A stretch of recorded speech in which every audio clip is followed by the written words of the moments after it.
football féminin est en plein essor, notamment sur notre territoire.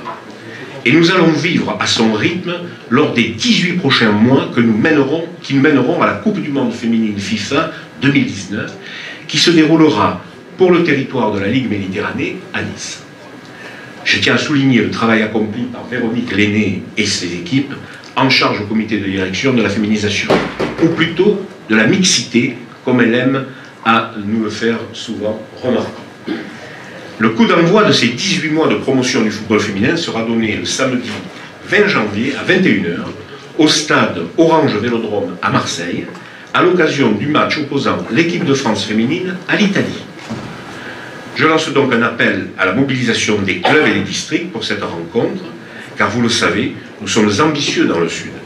Et nous aimerions titiller le record d'affluence pour un match de l'équipe de France féminine.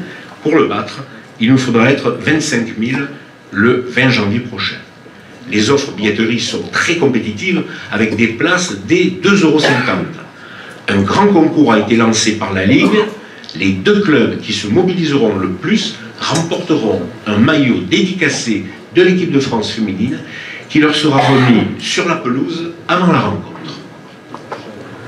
J'en profite également pour vous annoncer qu'à ma demande, le président Le Graët et le comité exécutif de la fédération ont accepté d'organiser l'assemblée fédérale d'été de la fédération en 2020, ici, à Marseille, pour la coupler, cette assemblée, avec le centenaire de la Ligue de la Méditerranée.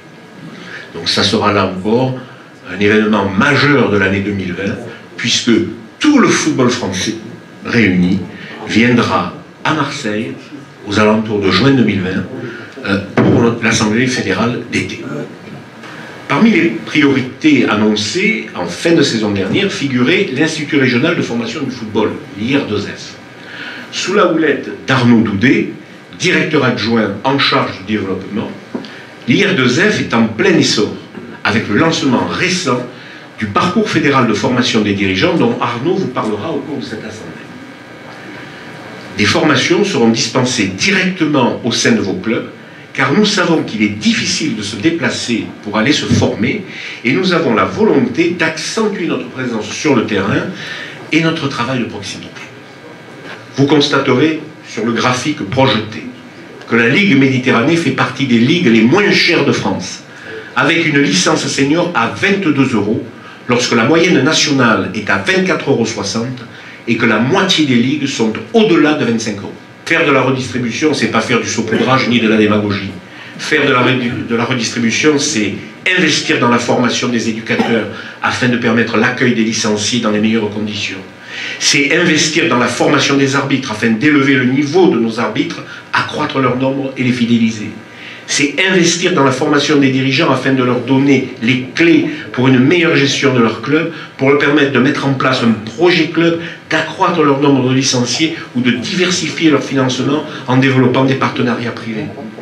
La redistribution, c'est investir dans du matériel d'entraînement qui bénéficiera aux pratiquants. C'est investir dans l'emploi et l'insertion professionnelle par le football. C'est investir dans des équipements sportifs en partenariat avec les collectivités territoriales. Voilà ma vision de la redistribution, et je sais que c'est également la philosophie de la fédération et de la Ligue du football amateur. Enfin, lorsque le niveau des réserves le permet, la redistribution, c'est aussi être capable d'innover, d'inventer le football de demain, d'avoir l'ambition de doter l'ensemble du territoire régional d'un équipement capable de redéfinir son modèle économique. C'est là l'ambition de notre Ligue. Nous travaillons depuis quelques mois sur un grand projet de centre régional du football, au sein duquel nous pourrons réunir toutes les pratiques et toutes les familles du football en s'ouvrant sur le monde de l'entreprise, comme le fait la fédération à Clairefontaine. Le pré-projet a été présenté à Richard Miron et au président du comité régional olympique et sportif PACA, M. Hervé Lieberman. Et il a reçu un accueil particulièrement enthousiaste. J'espère avoir le plaisir de vous présenter le projet définitif lors de notre prochaine Assemblée Générale d'été.